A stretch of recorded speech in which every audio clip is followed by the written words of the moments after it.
So naturally, in our current business climate, stress plays an important, not an important role, but it plays a significant role in what we do every single day, whether it's a little bit that grows even further, or maybe at the other end of the scale through this last 18 months of what's been happening at home, at work, and all the other things we have to deal with, certainly playing its role. So when stress hits, what happens? We naturally, what do? We revert to the things we know. We revert to habit, how we've always kind of dealt with it, whether it's the right way or maybe sometimes we don't even know it, maybe the wrong way. So thriving in this pandemic, we really need to have a different kind of mindset, right? So an agile mindset, words like flexibility, open to change, adaptability, all those words, we know them, we hear them all the time, but it's also a good idea to keep hearing them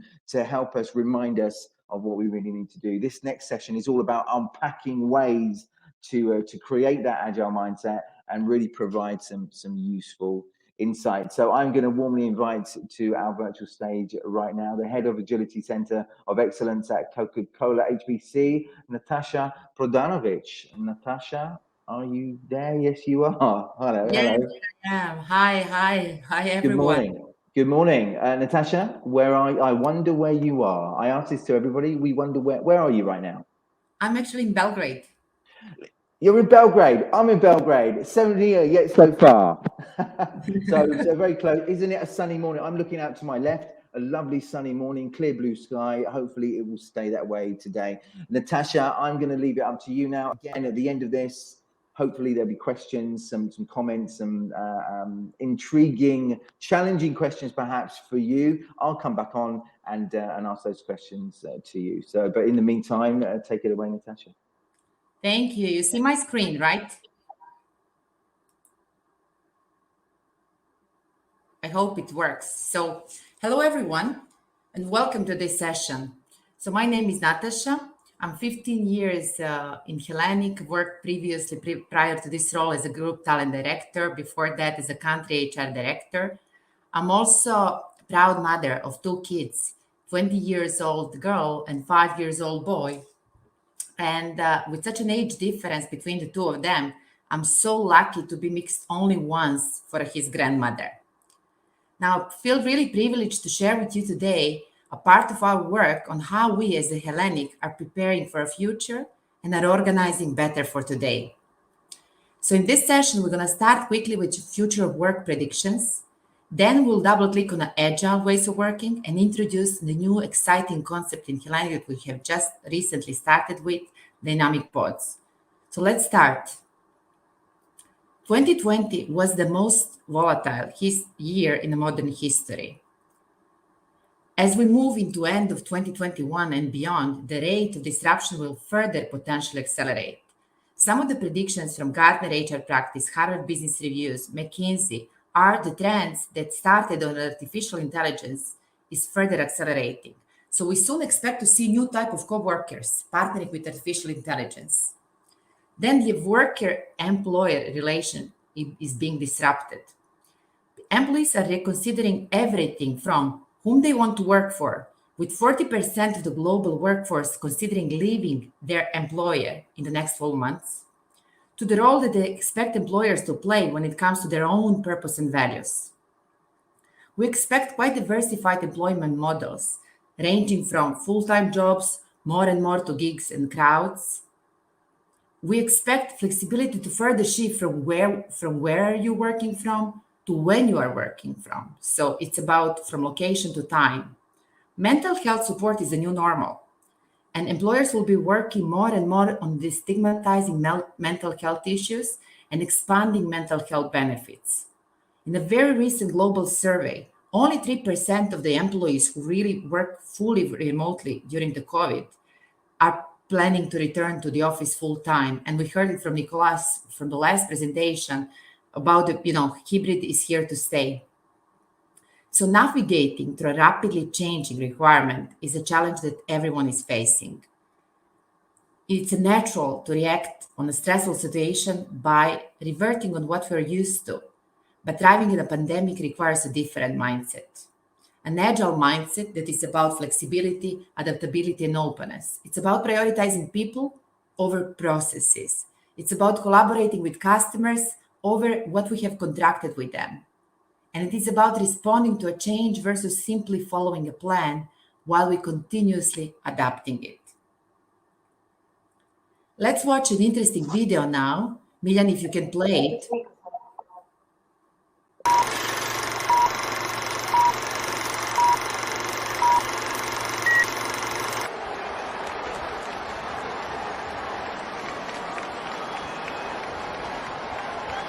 Four, 5 and 6. They're away. Terrific start by Daniel Bailey. Usain Bolt, though, getting into his running. Here he comes. Usain Bolt, challenged by Tyson Gay. Usain Bolt, 2 clear meters. Tyson Gay in second place. And in third place, the Safa Powell. 9.58! Smashing the world record. Unbelievable!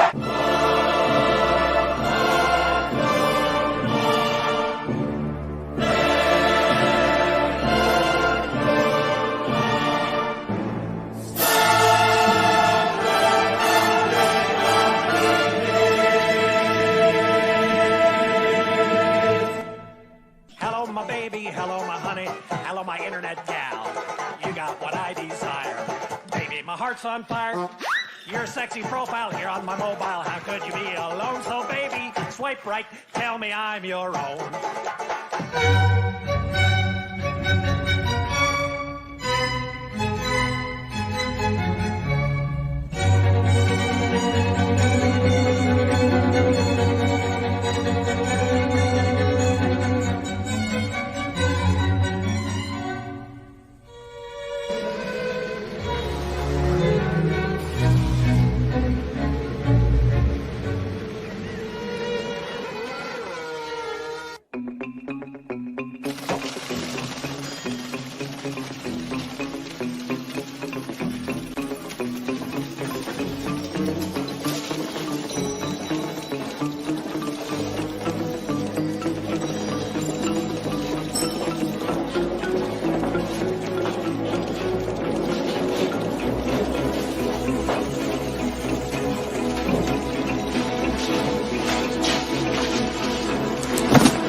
Have you ever heard the expression, the customer is always right?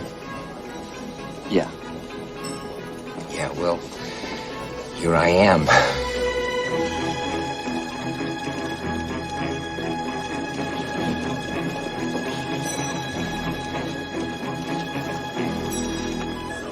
On this team, we fight for that itch.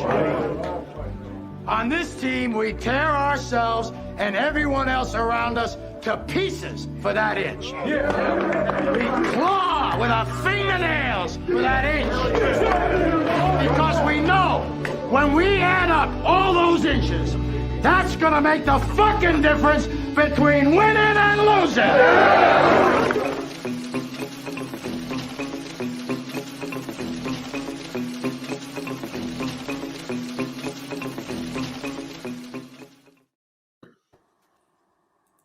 Hi, Natasha. Just quickly, could you just share your screen for us, if possible? Yeah, I'm sharing it now. Do you see it now when I go? It's coming through. Not. I don't think we can see that right now. Keep trying.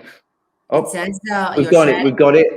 Could you pop it on full screen? Yes. Do you see it? Beautiful, beautiful. Well done. Thanks so much. Thank you. Thanks for letting me know. From this platform, I was not aware that you could not see it. So thank you. So why Agile is eating the world? When you look at today, the most innovative companies that are all fueled by Agile, like Amazon, Apple, Facebook, Google, Microsoft, it's not a surprise that their stock actually shares outperformed the market in the last few years. So what is agility? In short, and I love this definition from Jeff Sutherland, who actually created Scrum, is agility in short is doing twice the work in half of the time. Agile takes us from traditional approach to a new way of doing business. It breaks large, complex issues into smaller modules in an incremental and adaptive manner. It takes us from perfect plans and failure avoidance to rapid adaptation and failure recovery when circumstances are changing. It takes us from multitasking on everything to dedicated focus on the most valuable work, on what brings the biggest value. From a positive report on progress that is often, the reason why we meet with our leaders, to transparently showing prototypes, taking the feedbacks and iterating based on that. From layers of hierarchical approval to customer collaboration and approval, and from control and power as a dominant leadership style to trust and coaching as a primary leadership style. The very good illustration of what is agile is the next slide. In a traditional approach, we go step by step, and only at the end we have a final product we could really test with end users. In agile, we go with immediate prototype. We start testing, we start iterating and improving, and throughout the way we capture the feedback, so we minimize risk of failures at the end, while we're constantly seeing the value of it. It also helps us not to build very sophisticated product, like you could see the armchair on the picture, when all our end users need is something simple. So let's move to Hellenic, why we started this journey. And we started almost 3 years ago. Starting with our quote from our CEO, Zoran Bogdanovic, that the world around us is changing so fast that the only way to stay ahead is to become an agile. Agile for us is not what. So it's not becoming just agile because it's a global trend. It's one of the how for our growth. So we set up the Agile 0.1 vision, which is after we build the foundation in the first 2.5 years that happened, actually, that were just finalized, we're going to start scaling Agile that will support us to increase our speed to market in order to become leading 24/7 beverage partner. We focus to change 4 elements in our behaviors and our culture, starting with ruthless prioritization, simplification, customer-centric, which means delivering results and value meaningful for a customer and moving the power to the front line. Our approach in the last 2.5 years was quite simple. We started with pull versus push. So we did not went with top-down. We did not go with top-down approach. We invited our countries across Hellenic to decide if they want to pilot, pilot or not, and if they want to define their own pace. Our approach was centralized, so common methodology, leveraging synergies between the countries, and also our approach was starting small, then learn from mistakes and successes, and then start scaling. We also learned from external and from our pilots that the biggest enemy to a new ways of working is not a classical traditional approach, but a bad agile. Doing this through roles, routines, etc., without really implementing and taking agile mindset in place, because this is about culture change. We ran a lot of surveys with participants who were involved in agile initiatives, and from those surveys, we see the great appetite and enthusiasm displayed by people. So they see speed and quality of delivery driven by agile teams being much higher, team morale and productivity significantly higher, and learning through the retrospectives that is rapidly increasing. We also learned that dedication makes a huge difference. Often our pilots were, with people who are doing different projects and sometimes, being exhausted with doing different initiatives. So we learned that dedication really makes a difference. It is about progress versus perfection mindset and not trying to, predict all the time, to overanalyze, etc., everything. And it's not about just training people. It's about continuous coaching on what new behaviors are required. So, based on all those learnings and looking into our ambition to evolve as an agile organization, we developed an interesting concept, which is dynamic pods. This is our Agile 2.0, which is scaling agile through mission-based, self-led, cross-functional teams through dynamic pods in order to further scale agility and improve actually speed and quality on delivery of critical missions. So when we deploy dynamic pods, when team needs to deliver on a critical initiative in an accelerated manner, or when we need to incubate capabilities which are at the infancy stage or need to be brought to another level, or where we need to rapidly respond to emerging issue where we don't really know the solutions.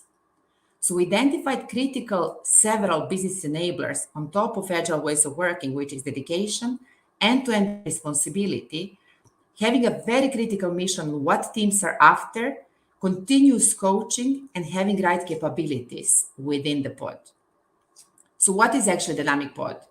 Small custom teams ranging from 3 to 9 members dedicated to a business critical mission. They solve for the future, so their work is responsive. They have end-to-end ownership and maximize freedom, and their work is always measured through business performance. They're accountable for performance, not to deliver PowerPoint or Word document or process design. And it's about flexible staffing and smartly leveraging the capabilities we have. The roles within the dynamic pods are different in terms of there is no line manager of the team. Leadership is spread across the roles. Product owners owning what, ruthlessly prioritizing initiatives and deliverables. Scrum Master owning team and ways of working, bringing magic to the team, trust, that feeling that they want to perform and be the best of themselves, while team fully owns their own how. There are also very important roles of sponsors and different stakeholders, where sponsor is there to remove any obstacles, provide direction, but also support career placement for the people, for talents when they finish pods. Not everyone is ideal fit for a pod. We're looking for people to be part of the dynamic pods if they're high on agility, high on curiosity, outside-in learnings. They have good combination of breadth and depth of expertise relevant for the mission. If they're also motivated by learning and experience versus careers advancement, and they're very truly highly collaborative. So what we're looking for is about culture change. Culture change is needed to turn pods to reality, starting from a leadership mindset. So we are really trying to promote, if we're failing, fail fast and learn. We try to coach the team to ask for forgiveness, not for permission. We try to coach leaders to trust and coach their teams and to celebrate diverse thinking. At the same time, we're trying to coach teams to let go over-analyzing, trying to predict everything, relying on hierarchy, or this is not my job type of the mindset. And at the end, the results we expect are really much better ability to manage changing priorities, faster time to market, reduce project risks, and increase team productivity and morale. So I'll stop here, just being cautious of time, and take a few minutes for your questions and inputs. I hope you were able to see it this time. Peter, you're muted.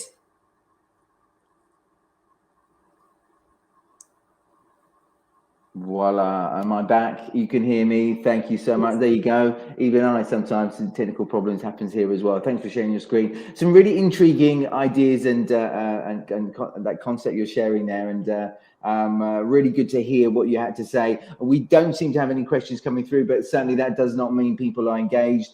Sometimes in the mornings, people are just passive listening, enjoying what they're hearing, and I'm sure they've enjoyed what they've heard from you this morning. Again, viewers, you like what you hear, you're curious, you'd like to know more. I'm sure if you just reach out to Natasa over on LinkedIn, I'm sure she'll be happy to know you were with her this morning, and also happy to maybe take that conversation forward to maybe see where potentially you could collaborate together.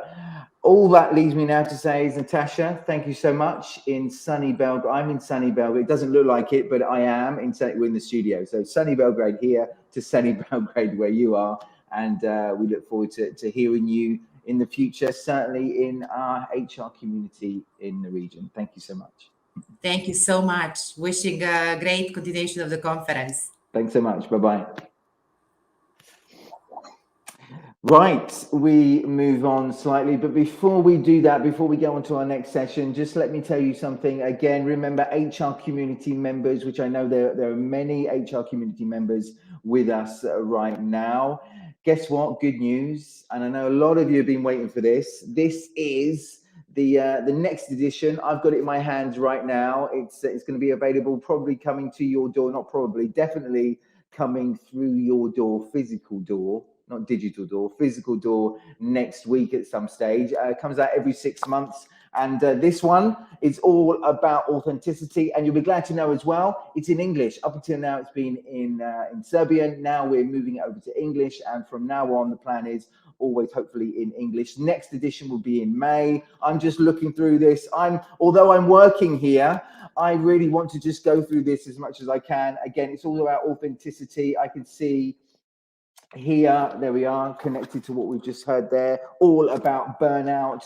You've also got ideas about, there we are, remote team efficiency, lots of great ideas, things in there. And again, for HR community members, this comes through directly to you. Again, if you're not part of the HR community yet, it's really simple to join. All you have to do is go to HR World Cafe, the HR World Cafe, and you'll find all the information there on all the benefits of joining. So it's kind of like this. So this is a week, an HR week full of resources, ideas, insights, a community, all together 1 week physical, virtual, let's say. But joining the HR community gives you literally benefits throughout the year of things like this, again, articles, members only videos, masterclasses, lots and lots of things there. So check it out. And I believe right now, I've been told as well, there are quite a few discounts available right now for this week, for HR Week attendees. If you want to join, check it out. It could be, well, not could be, it's definitely it'd be worthwhile joining for any HR professional. Right. We will move on very shortly onto our next session, which is all about evidence-based management.